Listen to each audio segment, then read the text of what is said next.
more on veggies kami. Yung mga Veggies. nakukuha lang dito sa atin. Yung mga sariling Like, ani. ano po? Nga sabi, pako, lain, mga ganyan. Kaya yung mga more on mga inaani dito sa atin, sayote, repolyo, meron na rin dito.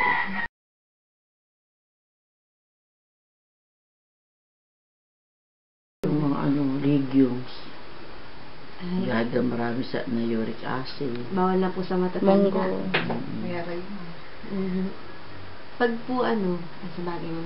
Tapos yung, di ba meron tayong yung superstition natin pagka yung merong namatyan, bawal kumain ng laing. Kakakatihin daw yun.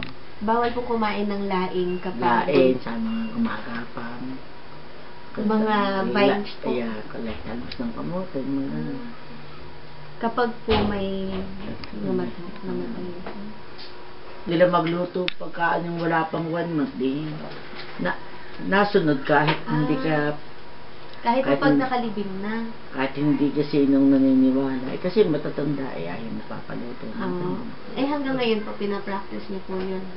naririnig ko pa yun dito. Ano yung mga changes? May pagbabago ba sa pagkain?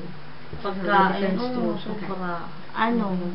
Yung halimbawa, dati favorite ko talaga yung sisig. And then, Sisig? nung nalaman kong buntis ako, basta dumating yung moment na ayoko na talaga ng sisig. Tapos, I hate amoy ng isda. Any fish? Ano nang Balunggong, gano'n. Kasi mahilig ako dati magdaing-daing. Oo. Ayoko na talaga ngayon. Pero, Pero, ko kumain ng yan, mga watermelon, gano'n. Pero, kinakain ko naman siya before. Yun, parang kay baby rin, gano'n. so, kinakain mo lang siya for the nutrition of the Oo. baby. Oo, basta nung nalaman kong buntis ako, sinipagan ko ang pag-inom ng gatas. Kasi mas doble kasi yung makukuha mong DHA. Oo. Gusto ko lang yung mga age to prepare lang, ganyan. Yung mga instant Oo. noodles, mga Ay, ganun. minsan lang. Minsan. Oo. Ganun. So, ano yung mas gusto mo? Mga fresh or Syempre yung fresh. Mas maganda yun. Mas healthy. yun din yung yun din talaga yung mga preferred mong food. Oo. Yung mga lutong bahay, ganyan. Lutong bahay. So, hindi ka masyado sa restaurant. Fast food minsan, pag lalabas sa labas. Pero bakit? Ba't kaya hindi ka mahilig sa ganun?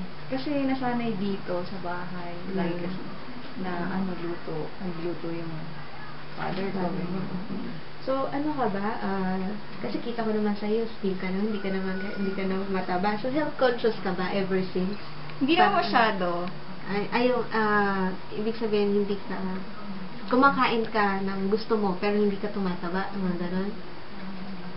In moderation lang. Kontrolado mo Okay. ang pagkain mo. Oo, control.